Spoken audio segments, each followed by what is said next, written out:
Her мәктәпнең чыгарылыш сыйныфы үзен менә шулай кызыклы һәм истәлекле итеп тәкъдим итәргә тырышты. Әлемнәр, акбантлар, кызыл тасмалар бүген 11 сыйныф укучылары бәйрәмнең төп кунаклары. Бик дулкынлы көн безнең өчен, чөнки без бүген соңгы көн мәктәптә без бер-беребез белән аерылышабыз. Программада һәр сыйныф әзерләгән флешмоблар күрсәтү, төрле кызыклы конкурслар, уеннар һәм кәефне күтәрә торган җырлар.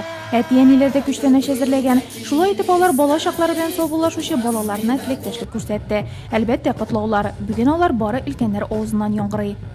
Желаю вам сегодня красиво провести время, отдохнуть, вспомнить все веселые, хорошие моменты школьной жизни. Оставайтесь такими, какими вы сегодня счастливые и радостные.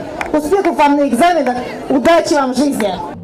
11 сыйныфны тәмамлаучы 231, 9-дан чыгучы 572 укучы барысы спорт паркындагы чарада. Иртәгә үк имтиханнар башланырга тора, ә бүген рәхәтләнеп ял итү өчен менә дигән мөмкинлек. Минем укучыларым, 11 А сыйныф укучылары 1 мәктәпне 11 ел укып бүген менә шулай итеп соңгы кыңгырау бәйрәменә килеп җиттеләр. Минем сыйныфымда бүгенге секендә 15 укучы укыды һәм шушы уңышлы гына тәмамладылар. Барысы да актив, бик яхшы укучы балалар булып чыктылар. Үземнең укучыларыма шушы экзаменнарында зур уңышлар телим. Киләчәктә тырышып укып, зур кешеләр булсыннар.